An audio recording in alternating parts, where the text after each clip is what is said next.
Neptune missiles destroyed a Moscow power plant. Do you know how big a chunk they broke off from that power plant? Due to the emerging threat of the Ukrainian armed forces using long-range unmanned aerial vehicles, there is now a risk of important critical infrastructure being hit. Sobyanin has been ordered to urgently inspect Moscow's bomb shelters, and churches would do better to pray for protection from tomahawks. More than 200 drones attacked Russia in a single night already. For the 5th day in a row, we are attacking Moscow, approaching, and have shifted our focus back to the energy sector. Holy shit, fuck, unbelievable, fuck. There, it hit fucking hell. The power system is screwed. It's cracking, and for the first time, Moscow is in darkness. Damn, this is a mess, people, and at night there are strikes on the CHP and oil refineries. Fuck. It's really scary. It hit this hard back when it was going down at Gokovsk. Fuck, it's really scary. It was so loud, yeah. It exploded. The thermal power plant exploded there. Eagle. There was a thermal power plant explosion. Corridor. What's happening? There was a thermal power plant explosion. Vladimir Yaroslavl, everything is on fire. That's it. It's burning here. And I'm there, the bastard. Russia is entering a phase of energy collapse.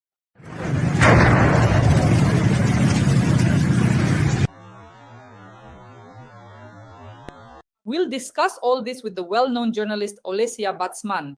Friends, well, what a wonderful gift for St. Nicholas Day. A night of total strikes on Russia. In Chechnya, the Grozny city complex was blown up. A powerful strike destroyed floors of the skyscraper where the Chechen Security Council, the Ministry of Finance, the Ministry of Justice, the Election Commission, and the United Russia Reception Office are located. The office of the Chechen Law Enforcement and Oil and Petrochemical Industry. Well, in short, Putin and Kadyrov are in a panic. Massive strikes on the Krasnodar region. There was an attack on the Temryuk seaport in Crimea, destruction, MiG-29s, 124 blown up. We are attacking refineries, oil processing plants, the Druzhba oil pipeline, gas terminals, oil loading ports, and even Grozny, for the 3rd time in a row already.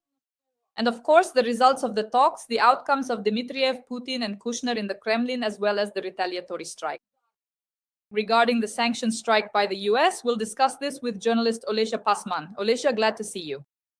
Dasha, hello, I'm glad to see you too. And good evening to all our viewers. Friends, well, Olesya and I always meet every weekend. And these are the holiday weekends, St. Nicholas Day. Indeed, the armed forces of Ukraine are giving us gifts, but unfortunately, Trump is not giving us any gifts. I've been waiting for sanctions, but there are still none. Olesya, how do you assess the two tracks? The first track is our military strikes, and then the second track. That's the diplomatic one, because Politico published an article today saying that Putin likes it when people beg him for peace. And right now it feels like Trump is begging him for peace, but he just won't agree. No, it's nothing.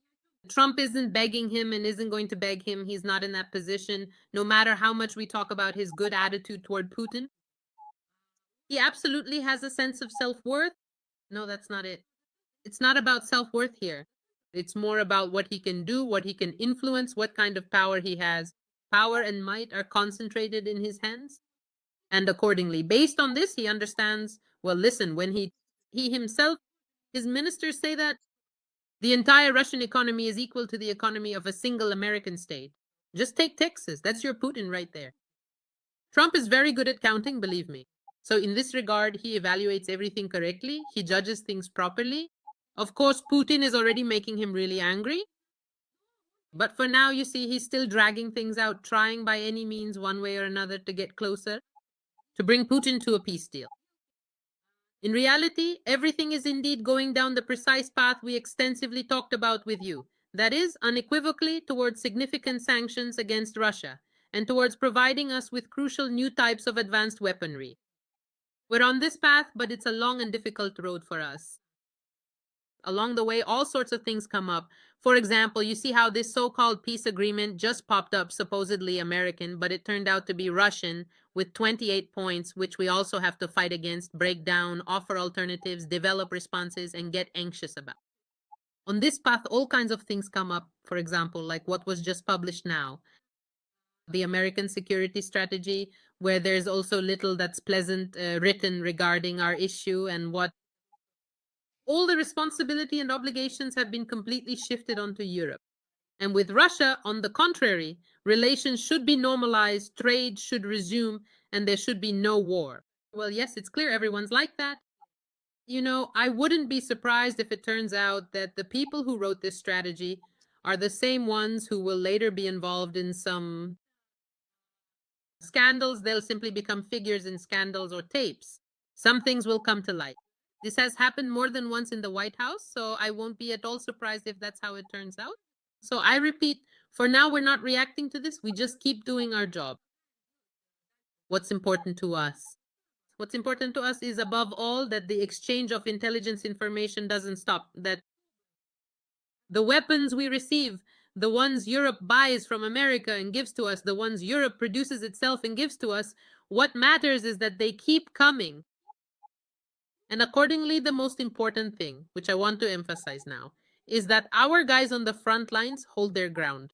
In other words, the more successful they are, the better we'll be able to hold our position and defend Ukraine's interests. On the diplomatic front, where essentially agreements are signed, certain points are discussed, and the new architecture, the future world order, is being debated. But by no means the other way around, because it is precisely the situation on the battlefield that determines these positions. Our strength depends on how united we are, whether we are willing or unwilling to make concessions or give something up, you see? Yes, of course, there were some unfortunate leaks following the conversation between Volodymyr Zelensky and the European leaders. Not that the leaks themselves are bad, but rather what we learned from them.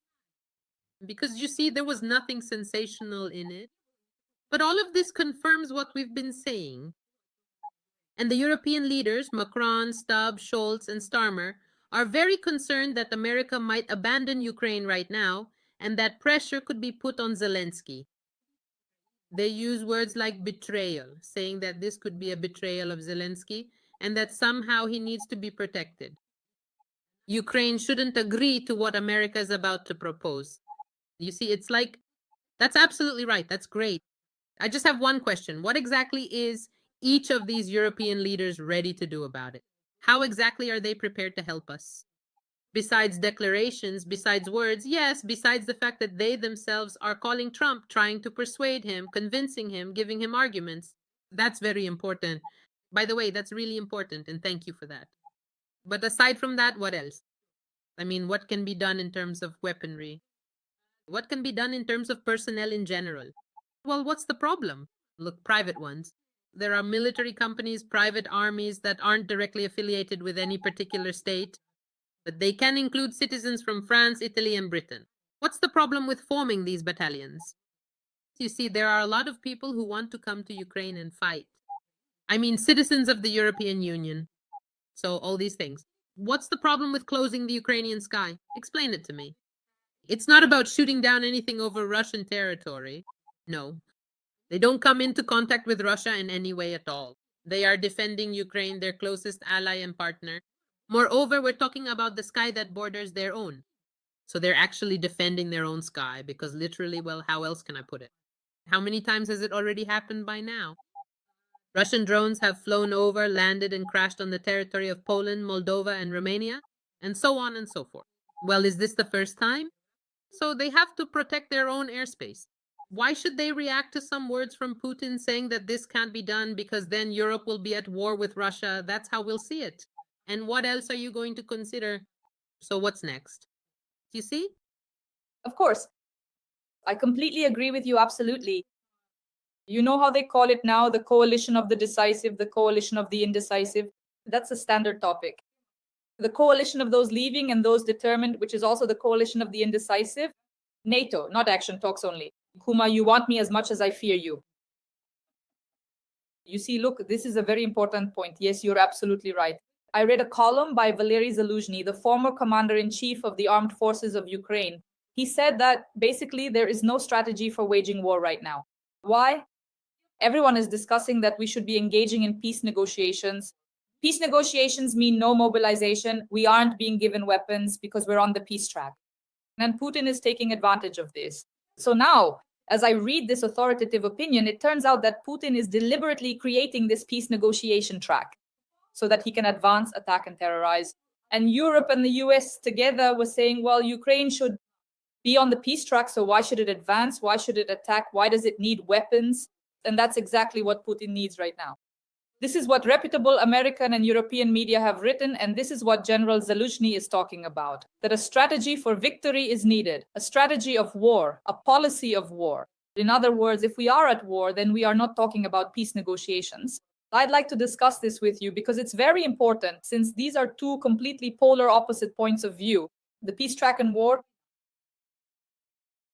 Well, here, how should I put it? I'll reconcile you with everyone, because I'll say that these are two parallel tracks, which, if we want to win, well, to achieve a just peace, let's put it that way, we have to pursue in parallel simultaneously, and both of these directions must be priorities for us.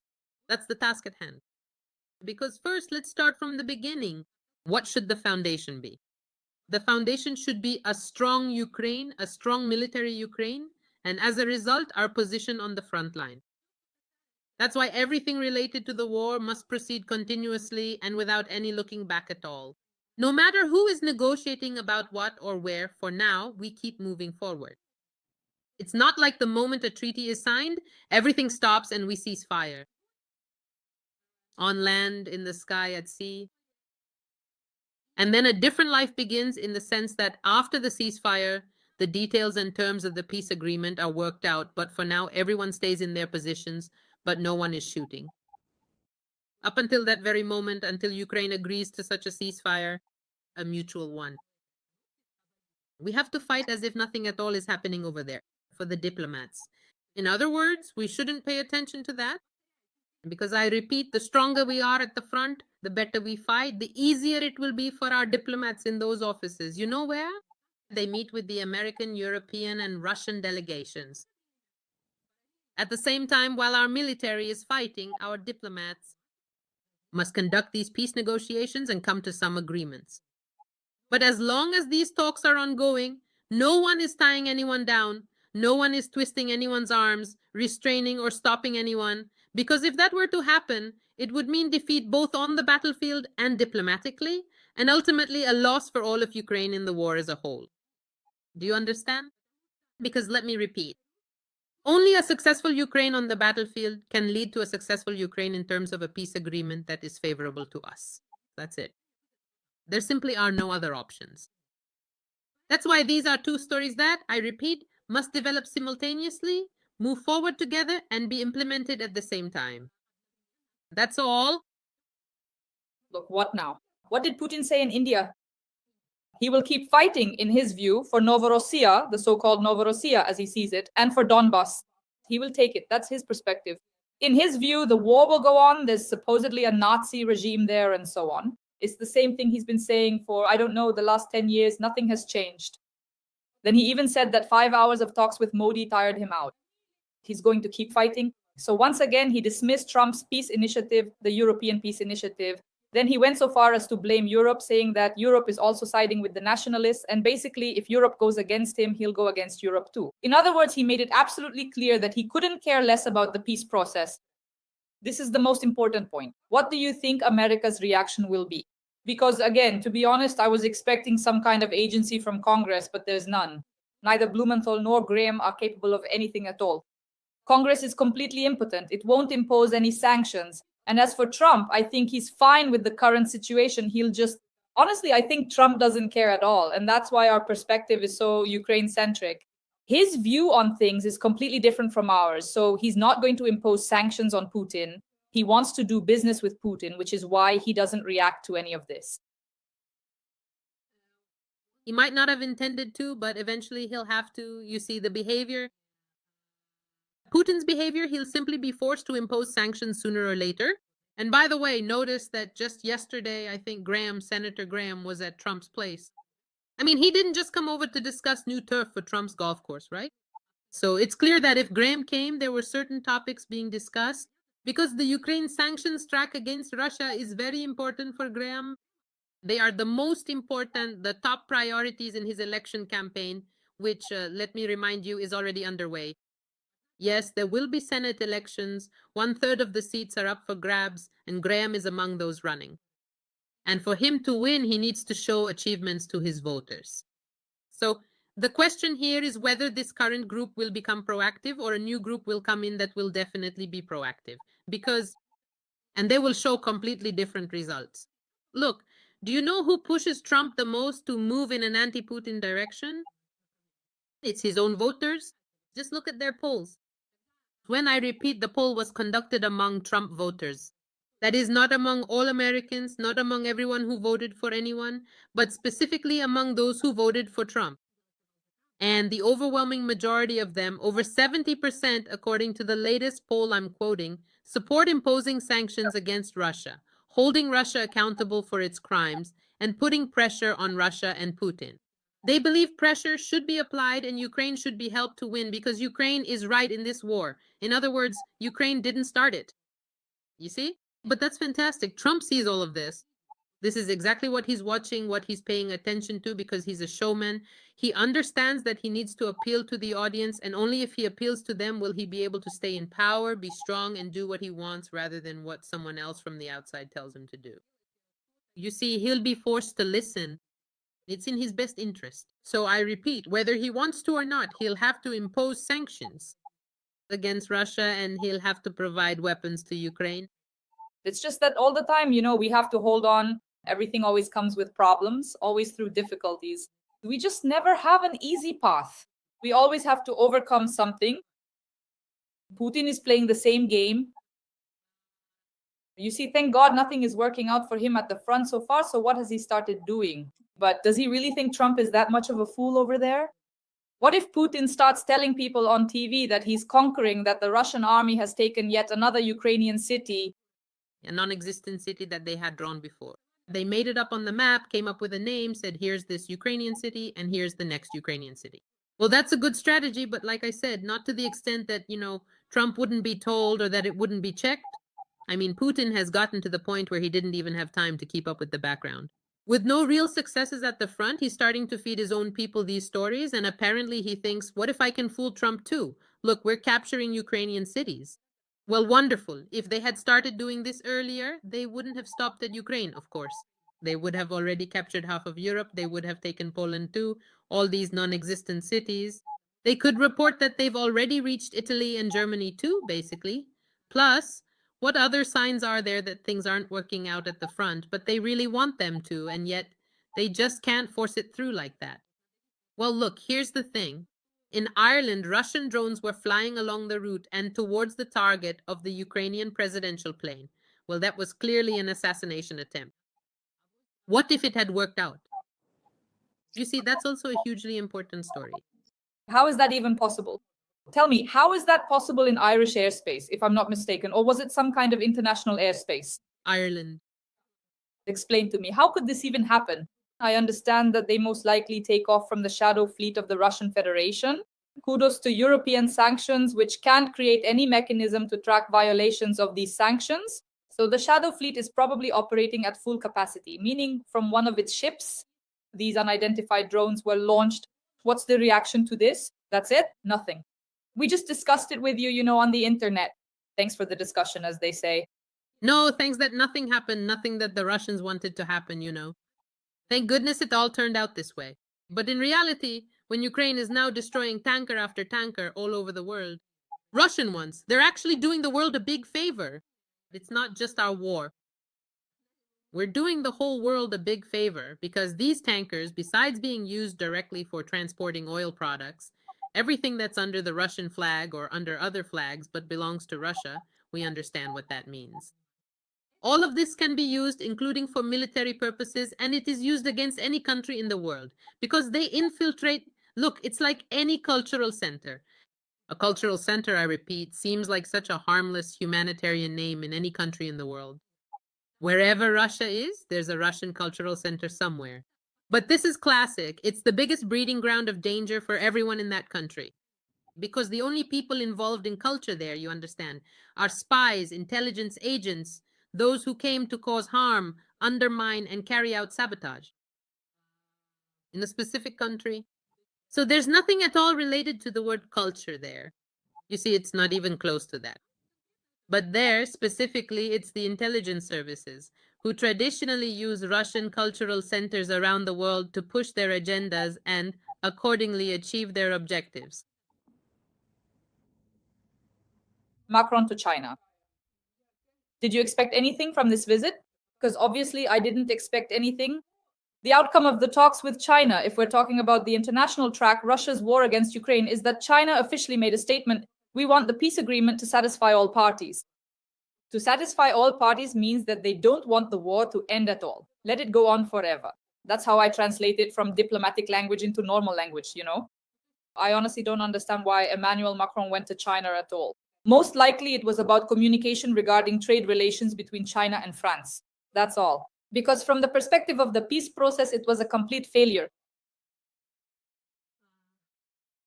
Macron does have something to offer China, and not just on behalf of France, but on behalf of the entire European Union, since, let me remind you, he only has a couple of years left in office. After his presidential term, he doesn't have the right to run again. He's a young man full of energy and experience. He's set his sights on the presidency of the European Union, and he's already working on it. He's having discussions, consultations, and gathering a team of like-minded people. That's why he went to see Xi already, essentially, as a trailer, a harbinger of the entire European Union, meaning as the head of the whole European Union. This is very interesting for China, and for Xi, it's an incredibly tempting offer to have the opportunity to trade with all of Europe and reap benefits there without obstacles. This is a huge market for China, considering that the economic situation inside China is bad, and as a result, the political situation is also very bad. That's why he needs to deliver some noticeable improvements for his people right now, you see. He won't get that with Russia. Of course, it would be beneficial for him if the war continued. Well, basically, why wouldn't it be? And the main thing is that Putin doesn't use nuclear weapons because that would open Pandora's box. As for everything else, look, Russia is gradually weakening. He's basically taking it over bit by bit and for next to nothing. Everyone else is also preoccupied with this issue, so they don't have time for China or its actions. So in one way or another, everyone is involved in this and there's something to gain somewhere. You see, the Americans are busy with this and not something else. So yes, that's true, but not entirely, because Macron didn't just come to trade in the literal sense. He came to bargain over this issue as well. In other words, to trade off good relations with the European Union, which include the full spectrum of economic cooperation. These are, I repeat, huge sums of money for China, and it's a very important market, incredibly important. Just like the American market is important. The European market is also incredibly important for China, so he came to trade this for the war in Ukraine. What do I mean by that? Macron asked China to put pressure on Putin so that the war would end, but on terms acceptable to Ukraine. That's what this is about. About Xi Jinping putting pressure on Putin, because he actually has that leverage, as we understand. And if he took such a truly serious, tough, and unwavering stance, then Putin would absolutely have to listen. Because really, if you were to imagine, if the powerful nation of China were to completely leave Russia and simply stop providing any assistance in any way at all, not selling crucial army rations, essential uniforms, vital medical kits, not providing advanced technology or even basic fundamental equipment, not selling sophisticated drones, not selling critical components for their weapons. There are tons and tons of things like that which might seem insignificant, but in reality, they are what keep the Russian economy afloat. All of this still supports Russia. The war depends on it. It's incredibly important. So if he even just... Oh, and look, there's more. There's also the trade in oil products, even if it's at low prices. But who would replace China now if it leaves this market? So the Chinese actually have an incredible number of levers over Putin, and they can easily use them. If they did that, the war would definitely end, and in a way that's good for Ukraine. And Macron decided to make this attempt, meaning he personally went there and he put on one side of the scale, we will do this for you, regardless of whether things with Trump go well or badly, whether he threatens you with tariffs or sanctions, but we're honest. When we make a deal, look, we open everything up. Moreover, you can come into Ukraine, take part in its recovery, in rebuilding, even develop some resources together. All of that will happen too. It's very interesting. For China, that's also very interesting for China. But on the other side of the scale, there's Putin, you see. And soon Dasha will find out what Xi Jinping actually answered to this proposal, to Macron. Because what was said officially, you'll never hear the Chinese come out and say it openly. We're starting a war against these people, or we believe this is the case, and we're going to act accordingly. But that's not their tradition, not their culture. They always do things like this, like this, like this. We're for all things good and against all things bad. You'll never hear anything more than that. At the same time, what's important is what they actually do, because their actions can be completely different from their diplomatic public statements. That's why I'm saying that. As of now, we don't know the answer, the real answer. What did she say to Macron? And was Macron able to convince him, to give him arguments strong enough for this to happen? But in the near future, by the actions that will begin, by the events that will unfold, we'll understand whether she agreed to Macron's proposal. Yes, of course, what interests us is whether the sanctions packages in the United States will increase, whether at least Trump himself will do it or Congress. Friends, please like this video, Our Tandem. I know that our male audience especially loves our tandems. So many compliments to Olesia as I read after our streams. Sometimes I even forward them to Olesia. She sends me emojis in response. Friends, thank you for being so active, for watching our tandem, for appreciating us. Every weekend, Olesia and I meet up, discuss the key military and political events of the week, talk about the results, and we are very happy that you watch us. The one and only Olesia Basman, a well-known journalist. Olesia, thank you so much. And as always, see you very next upcoming week. Thank you, Dasha. Thank you, friends. Yes, we really do read your comments and it makes us happy. So, of course, keep writing them to us. Don't stop, friends.